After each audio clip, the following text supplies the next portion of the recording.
Ladies and gentlemen, welcome to this Asia Scotland Institute event with British American Business.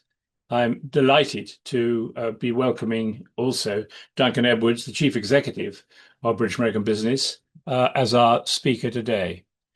There are very few people indeed who are as well informed as he is about the current situation with trade tariffs, their impact on US-UK business, and indeed on other markets. So we're very fortunate in the days that followed President Trump's meeting in Alaska with President Putin and then his subsequent meetings with President Zelensky and his allies from Europe in Washington on Monday. So there's a great deal going on, and we look forward to hearing about that now. Duncan has been Chief Executive of British American Business for some time, and it is the leading transatlantic trade organization with whose original formation I was involved, and I am on that board.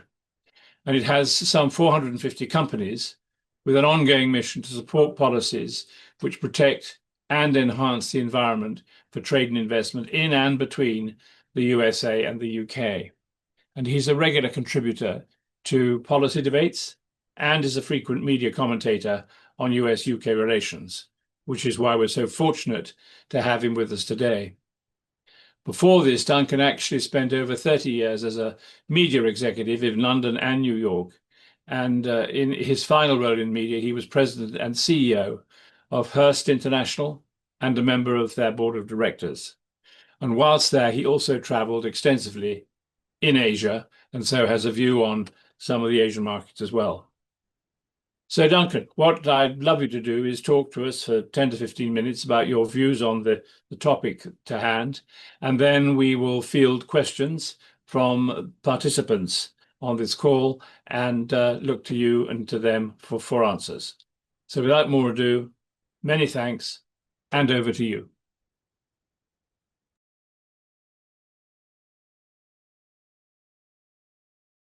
Pacific Trade Organization and one or two other trade agreements that the UK has managed to finalize.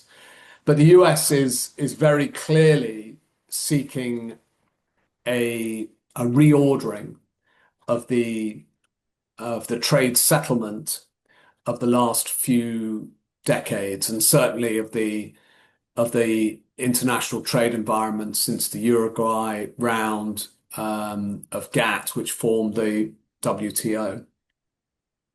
If you want a really clear view of what the US is thinking in terms of trade, there was a New York Times op-ed piece published actually just at the start of this week by the US Trade Representative Jameson Greer, and it's on the USTR website if you want to look it up in full. It's a very clear and straightforward assessment of the approach being taken by the US administration, which I will try to talk to now, which you will either agree with or not. And but he's very clearly set out what the US is trying to achieve. Just stepping back and thinking about the US-UK relationship in general, since the two new governments were elected. Actually, it's quite a positive story, I think, at a macro level. Keir Starmer has clearly managed to build a relationship with Donald Trump. That might not have been quite as straightforward as people would have thought prior to the Trump win in November, because there was, the Labour Party had said some pretty direct things about the first Trump administration and had indeed sent kids out to the US to help in the election of Joe Biden. So there was room for problems, but those have been solved. And so credit to Keir Starmer for his ability to do that. Whether that means anything in terms of trade, whether it really means genuine influence over Trump or any real advantage for the UK in the outcomes is not clear, to be honest. Yeah. But listen, I would characterize it as definitely better than what it might have been. But let me get to the main topic and talk about US trade strategy and its impact on the UK and the rest of the world. The first thing to say, it shouldn't be a surprise that what's happened has happened. The trade strategy that this administration was going to seek to deliver was very well trumpeted during the campaign.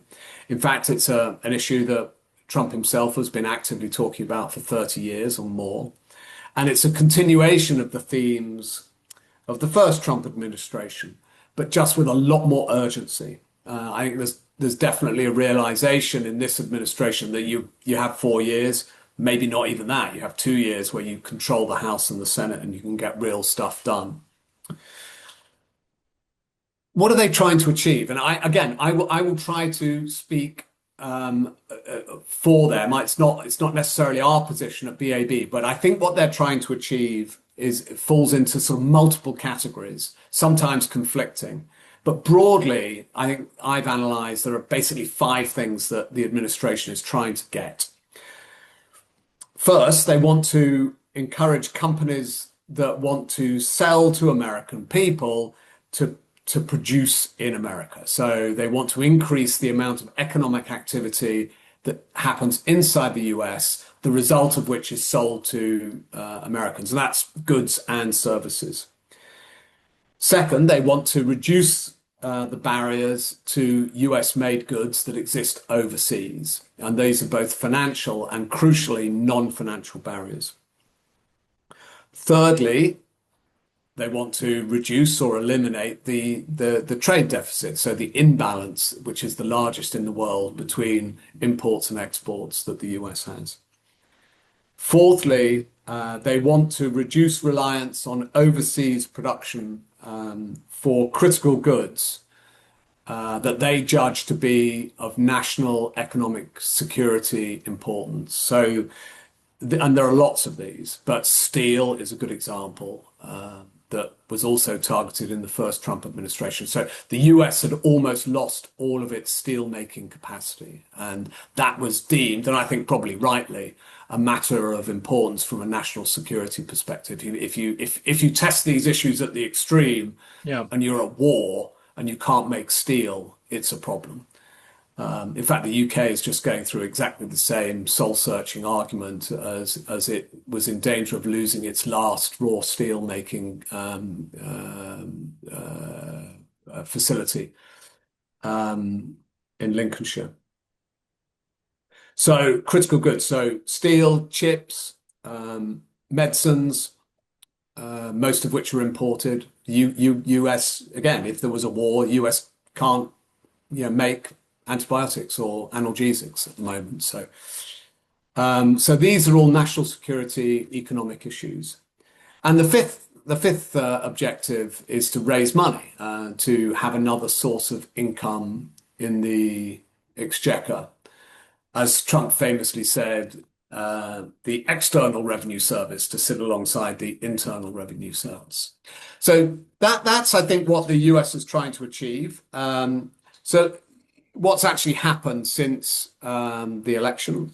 So first of all, the administration reintroduced Section 232. So these are national security-based tariffs on steel and aluminium, and they did that very quickly.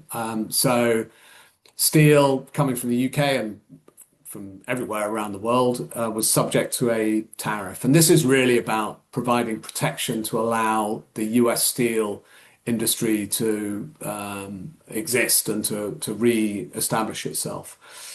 And the problem is caused by dumping of excess capacity Chinese steel around the world, including through the UK, because it's a Chinese company that owns British Steel. So that was the first thing that happened. And then, and I'm kind of shorthanding this, but Liberation Day on April the 2nd, introduction of global tariffs. Every country had a tariff rate, a so-called reciprocal tariff rate imposed. For the UK, that was a baseline tariff of 10%. Interesting enough, on top of the existing WTO tariffs, plus a new 25% tariff on cars. The UK then actually was very quick and negotiated the first agreement with the US that created an exception to those Liberation Day tariffs. This was announced on May the 8th and enacted on June the 16th.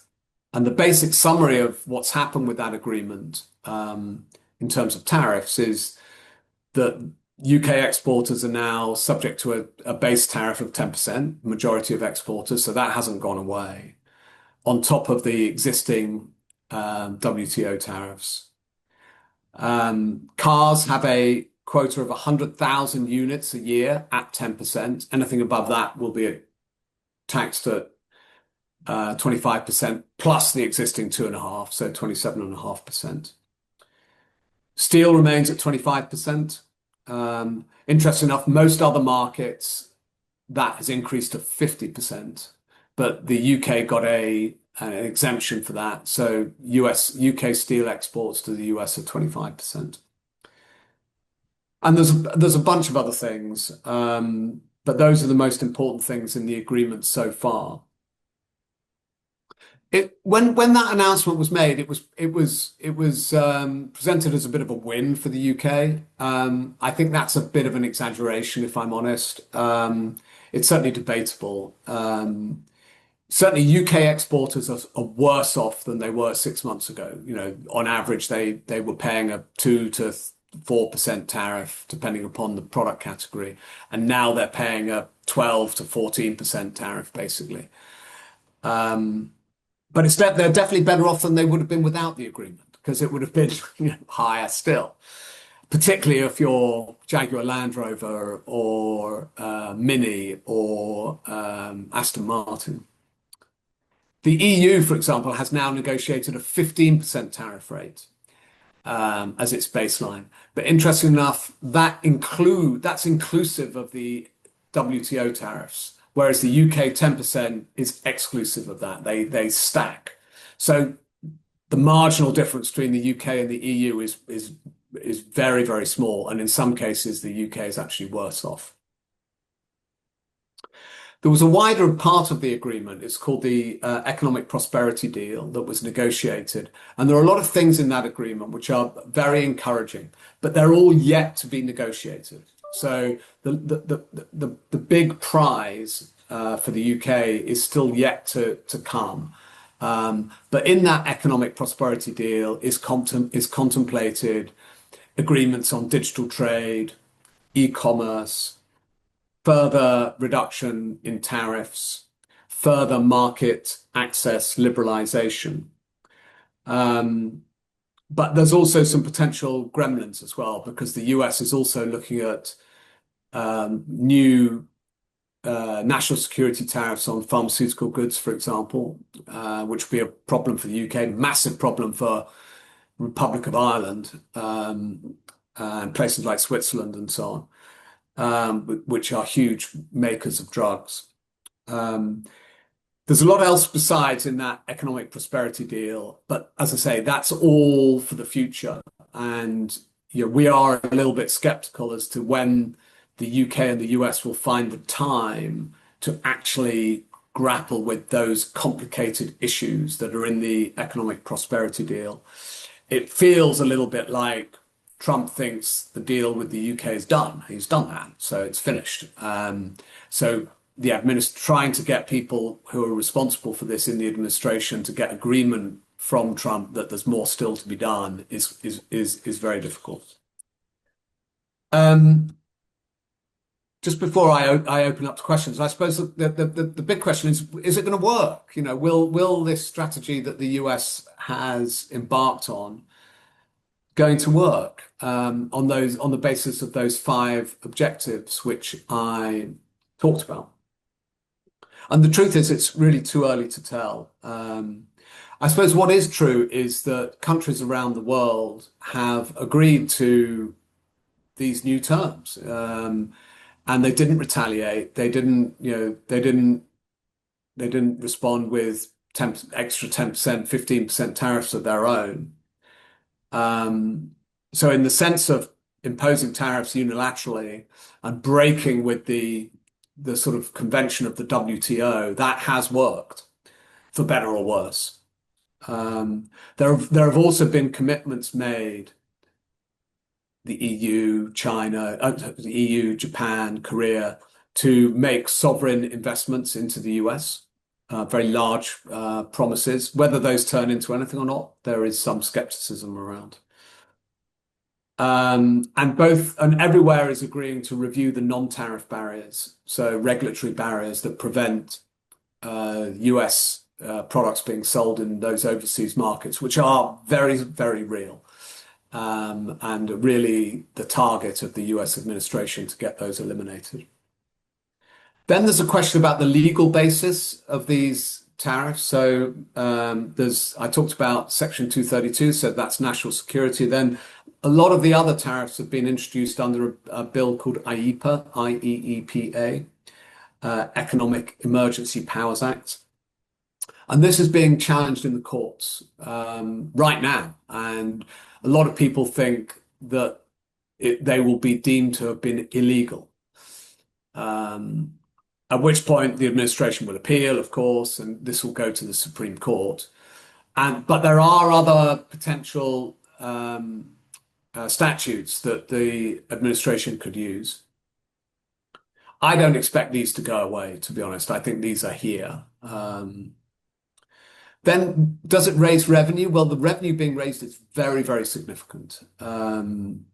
There's been the last data I saw was about $108 billion has been collected so far in 2025, and an estimate of around 300 billion for the full year. And this is just enormously bigger than what went before in terms of tariff receipts. There's mixed data on whether there's an increase in inward investment in the US. There have been lots of announcements from companies like SoftBank, Nippon Steel, Hyundai, Samsung, TSMC, from Asia, and companies like AstraZeneca and Apple, and the UAE, Qatar, and Saudi Arabia have all made very big announcements. The dollars haven't arrived yet, so we'll see whether they come, but the announcements have been made.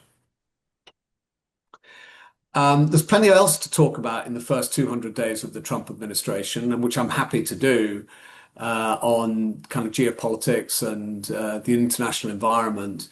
But Roddy, perhaps I'll pause there and see. I think there's enough on the table there for people to either ask questions or challenge or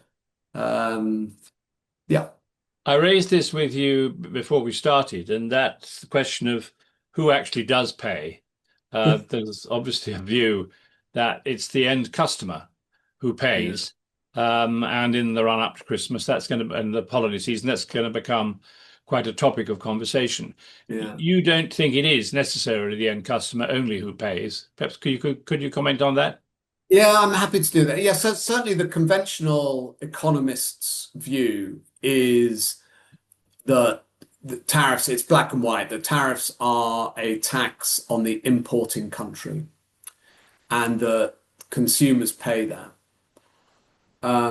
As a factual matter, that isn't correct, because the tariffs are paid at the border by the company that's actually importing the goods. So it's not the consumer, and so it's not like a consumption tax as a factual matter. What we're hearing and what companies like Goldman Sachs have reported is that actually it's much more nuanced than that, and that there are a bunch of things going on. Firstly, some companies are taking a margin hit. Some importers are taking a margin hit. Some retailers are taking a margin hit. Then there is some evidence that there has been pain sharing. So prices have been put up by multinational companies in other markets around the world. So rather than the US being the only place where the price has gone up, the price has gone up in the EU and in Asia and other markets. So the overall cost of the tariffs is being borne by the global market for the goods. And then the final point is the evidence isn't really there in the inflation data. So the inflation data is pretty pretty benign in the US at around 2%. So it's not really showing through that that is the case. Having said that, there are some sectors which are absolutely squealing. So automotive is one where most of the components for American-made cars are imported from outside the US. So they're seeing real challenges. If you look at the reports on GM and Ford, it's a real problem. And of course, your allusion to the holiday season coming up, and toys are made in China. So we'll see whether that affects the price of toys at Christmas. But again, like so much of this, Roddy, it's too early to make a definitive assessment. I'm always a bit suspicious when you hear economists say, well, 100% of the cost of these tariffs is going to be borne by the American consumer. It's a tax on American consumers. I'm not sure that's completely right. And I think we have to be a bit careful about that until we've seen the data. There are going to be other questions from other participants, but the other thing, because of our Scottish elections, the other interesting thing to reflect on is what Adam Smith would have thought of all this. I think he would have disapproved, although of course markets have changed so much. Yeah, He might alter his position. yeah. But the idea that you should force people to manufacture in a higher cost, less skilled environment and move from where they are is not something of which Smith would have approved, I don't think, would he? No, I'm sure he wouldn't have done. And again, one of the strangest things about living in America is the way that they treat the way the Constitution is treated as if it was ripped from God, you know. So Yeah. it's another piece of 18th century sort of gospel, a little bit. And I'm not sure that if the founding fathers were writing the Constitution now, they'd have written it exactly the same way as they did 250 years ago. And I'm not sure that Adam Smith would have written the Wealth of Nations in identical way either. The world is very complicated. Yeah. It's a much more interconnected world. I mean, I think again, it's nuanced as well. Yeah, I mean, the last 30, 40 years of globalization, the settled position for manufacturing companies has been you locate your manufacturing in the cheapest possible market that is reliable, where the risks are acceptable.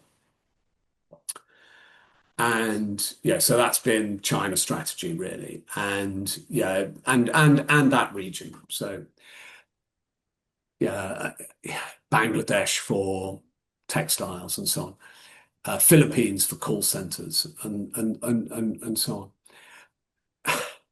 Yeah, I don't think that world is coming back. I think there's some problems with that on workers' rights and labor standards in some of these markets. You may get very cheap clothes from Bangladesh, but the people who are making them are laboring under conditions that wouldn't be acceptable in Scotland or indeed in Iowa. So, and there's hundreds of examples of this. So I do think there's a more nuanced view of lowest cost provider that's going on around the world at the moment. And I don't think we're going back to that sort of simple model. Duncan, you talked about so far there not having been much pushback against the Trump administration. Probably not the case of Canada. Mind you, they were inflamed by the 51st state suggestion, but looks like Mark Carney and his government have pushed back quite hard. They have. Yeah, they have. That's true. And they are incensed in Canada about so many different things. Not sure how that finishes. So the USMCA, of course, is in place, the US-Mexico-Canada trade agreement, and goods that are covered by the USMCA are moving between those countries under the USMCA, so under the tariff regime of the US. So it's basically a free trade zone. So that has been preserved. Everything else is up for grabs, though, and there's a power struggle, and there are lots of different elements to that. So Americans are unhappy that they consider Canadians freeloading on the US defense budget, which is probably true.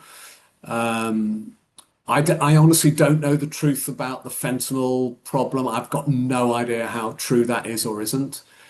I also don't know the truth about how leaky the border is for illegal Yeah, immigration. I don't know the yeah, truth, but those are definitely issues that the Trump administration believes are real and is using the sort of tariff mallet to yeah. hit those two issues with as well.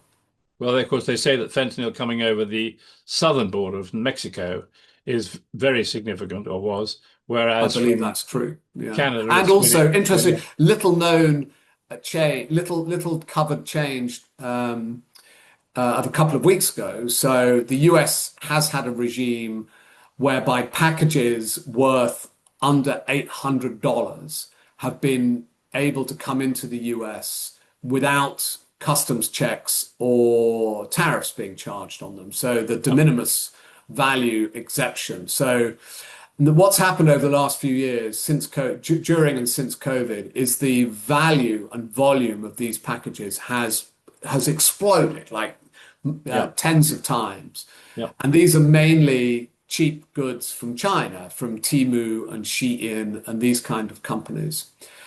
But there is also a huge problem that I mean, there are billions of packages, literally billions, and that they are also now becoming a very major inward source of fentanyl and fentanyl ingredients because they're not being checked.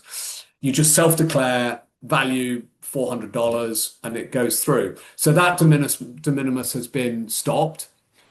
Not great for small exporters from the UK to the US because it's the same as being applied there. So there's now going to be a minimum charge and quite a high minimum charge on all packages coming into the US. How helpful, Duncan, has Lord Mandelson, our ambassador, been? Because he's got quite a strong trade background. Has he been involved with you and others in the short stroke conversations taking place? Yeah, I would give the Prime Minister and his team very high marks for that appointment. And not just because I've known Peter for 30 years, funnily enough, but Yeah, I think he is an outstandingly good appointment as ambassador. He he has great credentials. Whether you agreed with him or not in his role at the EU as trade commissioner, and I have to say I didn't a lot of it, but he's an expert in trade. He yeah, is a absolute expert. He's a UK cabinet minister. Held three cabinet posts. He was the architect of New Labour, along with Tony Blair and Gordon Brown. So he is as senior a politician, UK politician, as you could find to take that role. And I think he's also extremely well known in Washington before he yeah. took the job, actually. He got great connections through his company, Global Counsel. So great signing. He is extremely active on trade issues and business issues. He has been very helpful to BAB. He knows BAB and had been a member of BAB himself in his private work. So yeah, very high marks I give to Mandelson, and he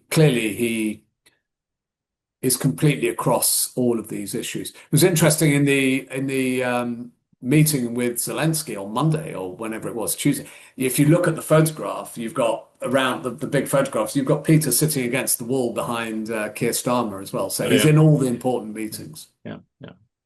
Well, it'll be interesting to see what he has to say. He's giving the keynote speech at Ditchley in a few weeks' Ah, time, as you probably know. So very we'll see good. what he has to say. Very good. It's a question here from Ian McDonald to everybody.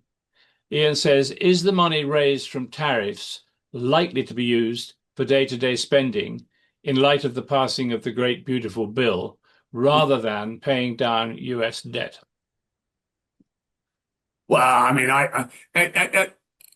my understanding is it's not hypothecated, so it goes into the general government funds, Yeah, and and I mean, like most Western governments now, the I think either the single largest or the second largest part of the budget is debt repayment. So debt repayment is a huge part of the US budget. I'm sorry to say, and but old-fashioned kind of small government fiscal conservatives are pretty thin on the ground these days. So I think that it's just more money that goes into the general budget, and it'll be used for whatever it's used for.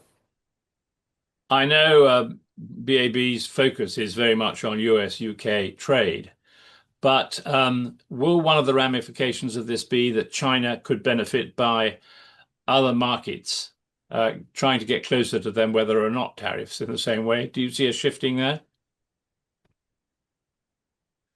Yeah, maybe. I mean, China is still subject to very high tariffs, of course, for its own goods. But I think there's some real pragmatism being shown around the relationship with China. So the US is currently still very much reliant on China for certain critical minerals, rare earth metals, and so on, where China has pretty much locked up the global supply of those. Yeah. So deals are being done, and the quid pro quo appears to be a, a a modest relaxation in export controls of certain chip technology and other. So Nvidia, for example, something was announced that they were to be allowed to export certain technologies into China that had previously been embargoed.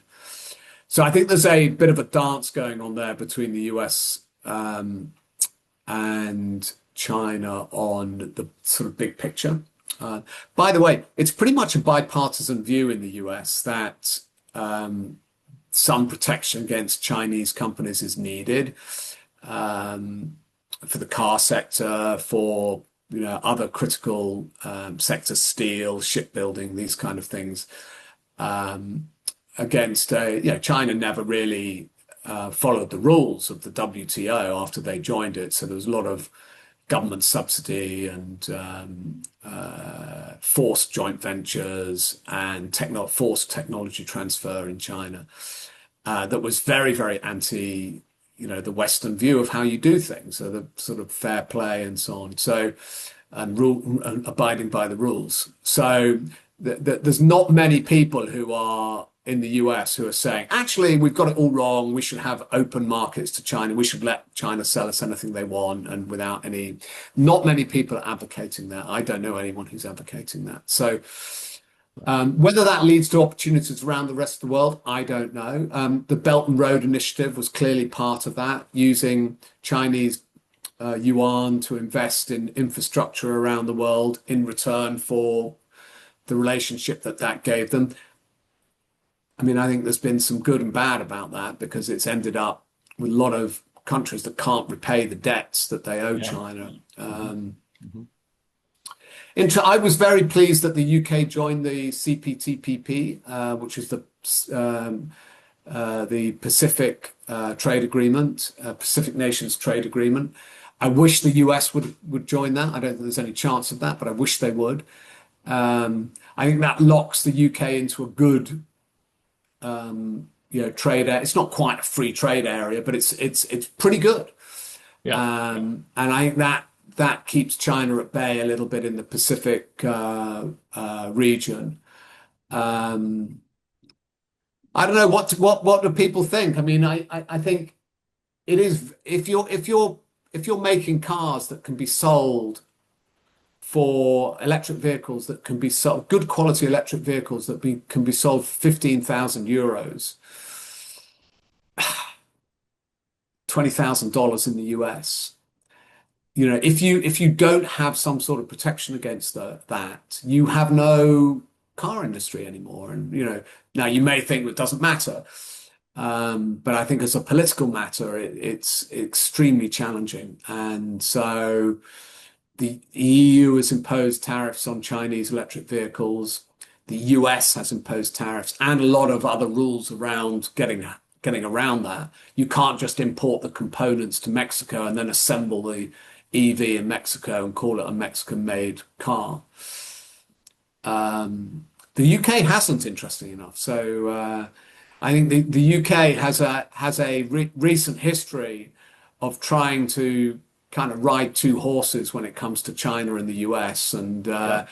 it's pretty I think it's pretty difficult to do that in the long run, as they found out in the UK when it came to Huawei, and eventually Boris Johnson was forced to kick Huawei out of the UK's telco infrastructure, which I think was the right decision, by the way.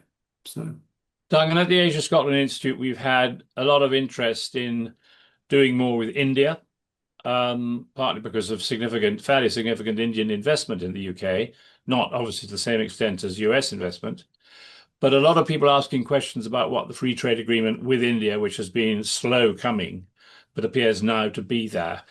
Is that going to impact, do you think, on UK-US trade? Is that something that you at BAB take a look at from time to time?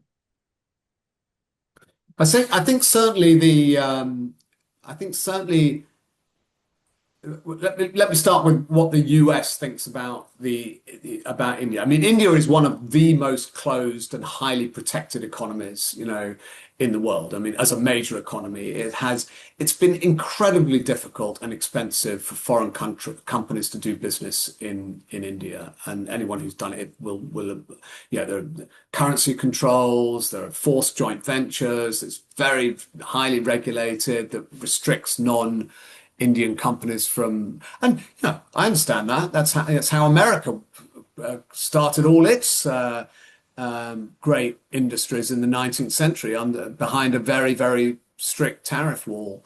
Yeah. But certainly the US president has said that that's no longer acceptable. So there's even though I think the relationship with Modi is quite good, it's not stopping the administration taking a pretty tough line in terms of trade. I think there's a separate issue about trying to put pressure on Modi in his relationship with Russia. India buys a huge amount of Russian oil and gas, and that's pretty much funding the economy in Russia at the moment. So I think the UK's. I don't know that I'm not an expert on the UK-India deal. From what I hear, it was well negotiated and fair. I think the usual parties are unhappy about it. So UK agricultural lobby probably unhappy. They're always unhappy about any new trade agreements. They're highly protectionist, and as most farm lobbies are, very protectionist. And I think the Indians wanted more student visas and more work visas and so on. So if both sides are complaining, you've probably got something close to a fair agreement. Yeah, no, I agree. Yeah, okay. Here's another question from Ian, the same Ian. Do you think that the focus on onshoring is likely to underline weaknesses in the US market, such as in shipbuilding, which is also now a national security priority? Yeah, it's so interesting because if you were to summarize the economic strategy in what is it really trying to do? And I think what Trump is trying to do is saying, if you want to access the American consumer, the great American consumer, you have to do more of your economic activity in the US.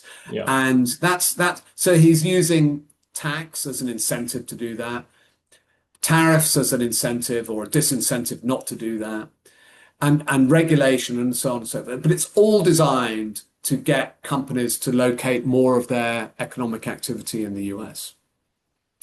Because, as I said earlier, the model has been offshoring, outsourcing to lowest cost producers, and industry by industry, they've left the US and they've left the UK and they've left the EU and they've gone somewhere else. And on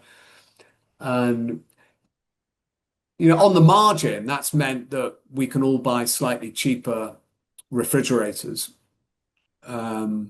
because the factory is now in Mexico or wherever it is, Indonesia.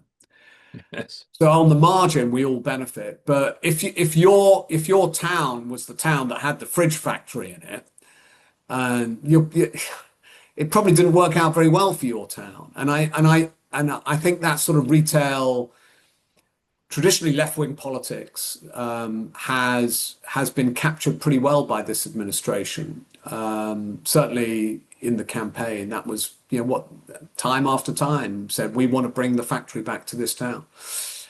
Um, it's going to be very interesting because the expectations of wages are, in America are much higher than they are in overseas markets. But it's interesting whether automation, robotics, and so on changes some of that. So there are still some jobs, but not the same kind of volume.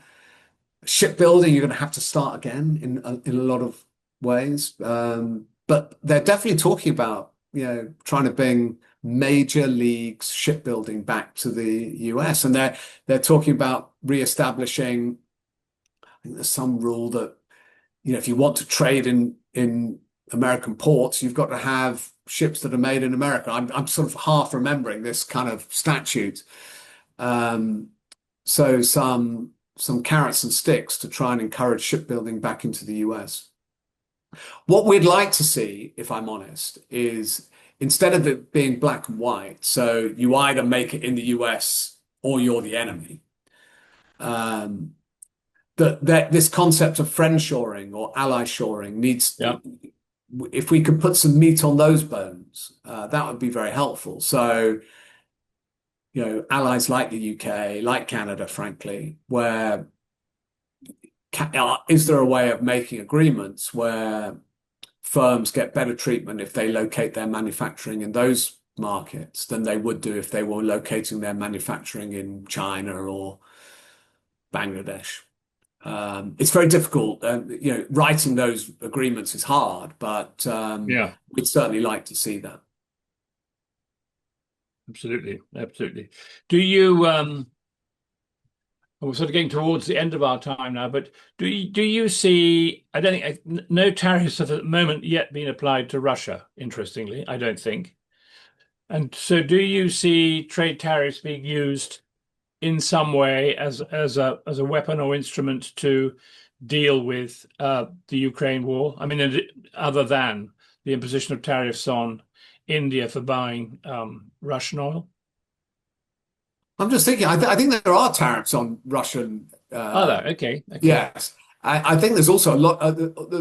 There's almost no trade between the US and Russia at the moment. It's kind of stopped. But I think what the administration is thinking about is more economic sanctions. So Yeah. sanctions on people who trade with Russia, and so on. I'm probably not the expert to ask on that.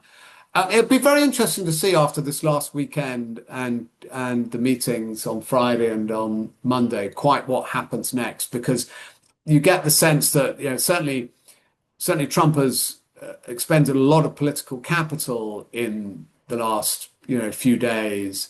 Mm. And if Putin thumbs his nose at Trump now, that could provoke a very different reaction from what we've seen. So, I think it's very clear that Trump is absolutely determined to try and end the war.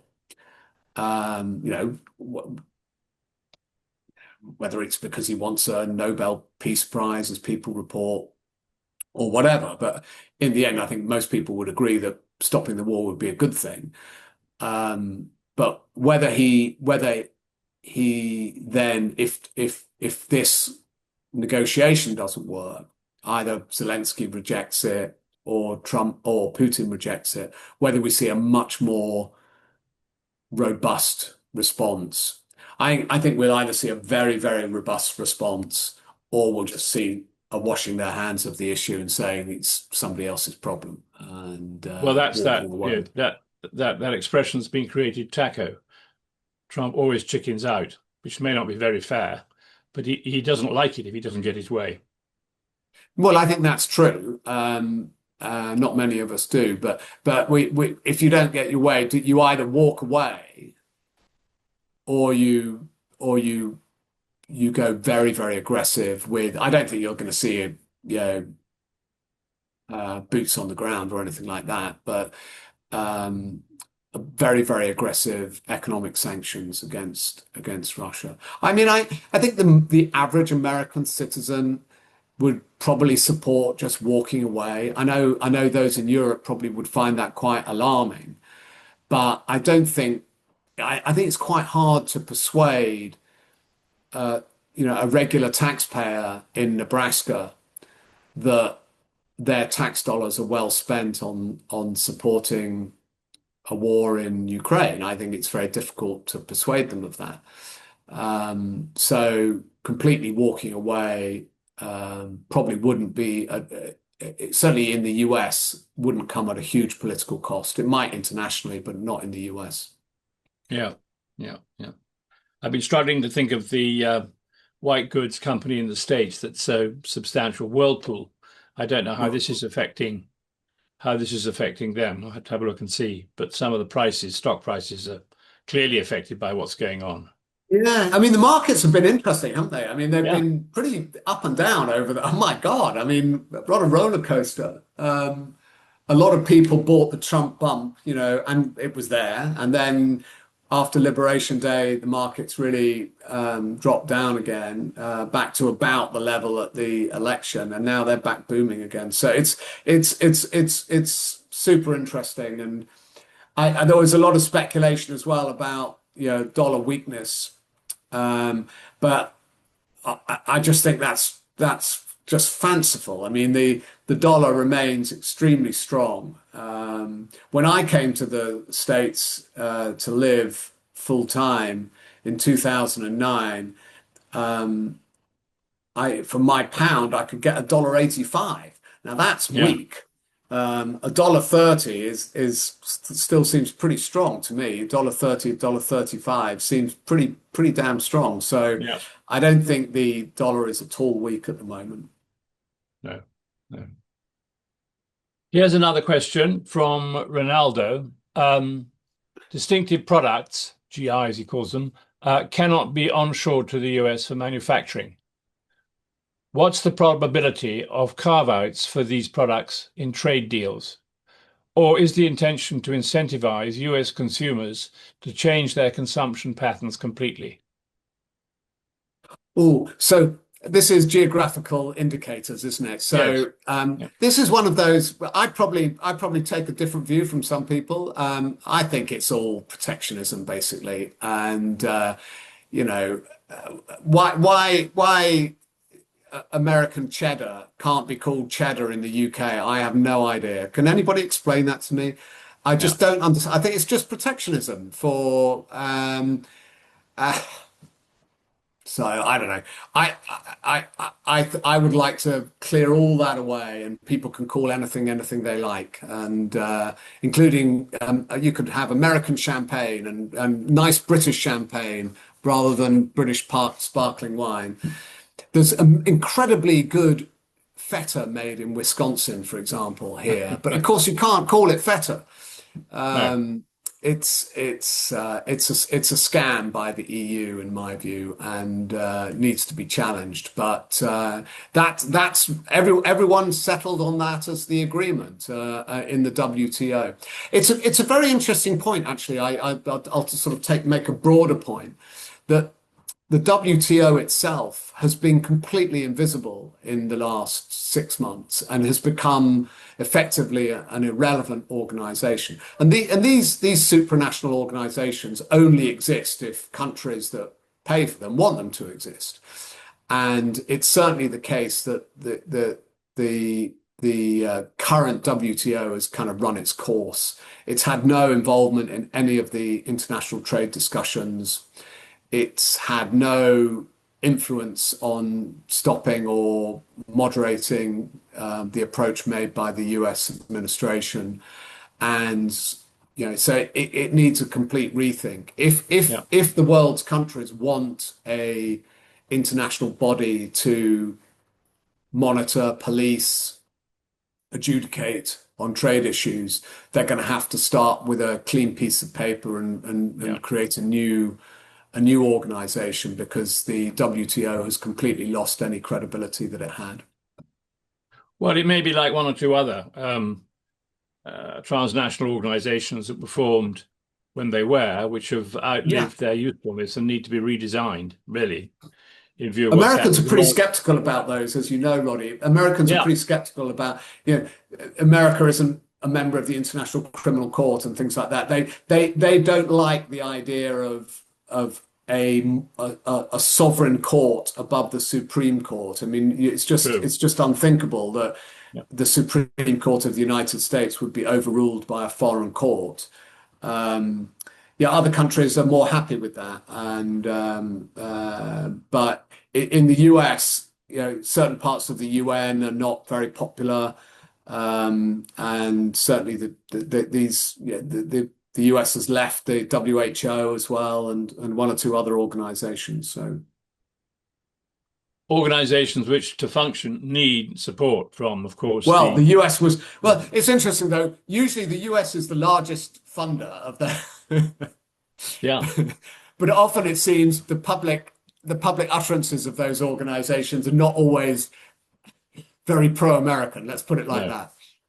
yeah, that's true. That's true. Yeah.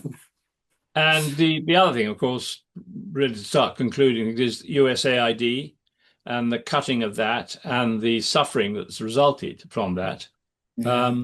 We haven't seen the end of that, I don't suppose. And No, that's why I think other countries, perhaps like China and others, will move into the space which the United States has vacated that's and where interesting. it's certainly lost some of its soft power influence. Yeah, I mean it's difficult to know what to think about that. I mean, I think there was certainly a view that,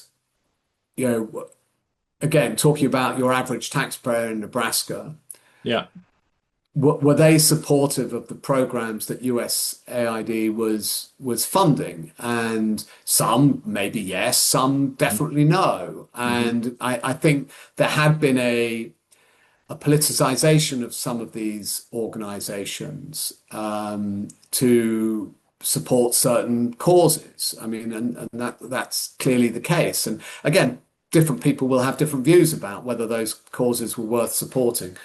But using taxpayer dollars to fund these things rather than, say, the charitable sector, I think is quite a big decision. yeah, It's yeah, the same is true with the funding of things like public broadcasting in the US. hmm, And yeah, again, the majority, not the majority, but the biggest part, the biggest single part of the funding for public broadcasting in the US is from federal government. And then yeah. there's donations and sponsorship and so on. And that's being cut. And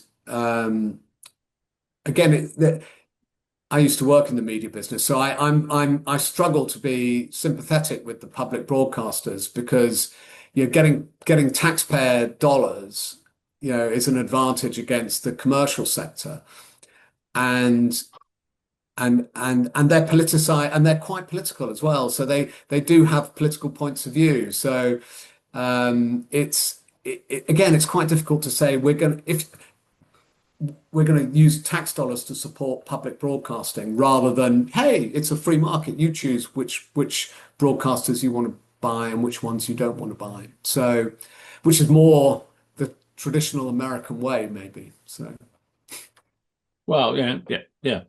And the influence of the Voice of America, rather like, the BBC, it was a amazing way that of it's communicating. astonishing, Yeah, astonishing.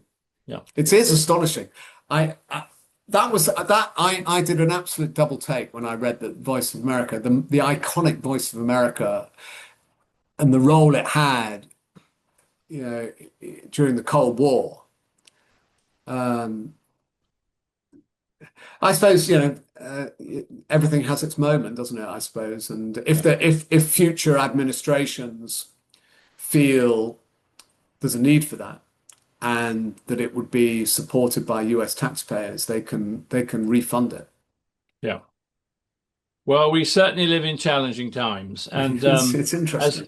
as we draw this to a close, I really would like to thank you again so much for your comments, Duncan, which have been very interesting. You've been able to answer some of the questions raised by other participants, and there's more to develop. We'll see what happens, and certainly dealing with this administration is different, and it's a challenge. It certainly is. But we will certainly survive, I'm sure. And our best wishes to BAB, to British American Business, and to you and the team.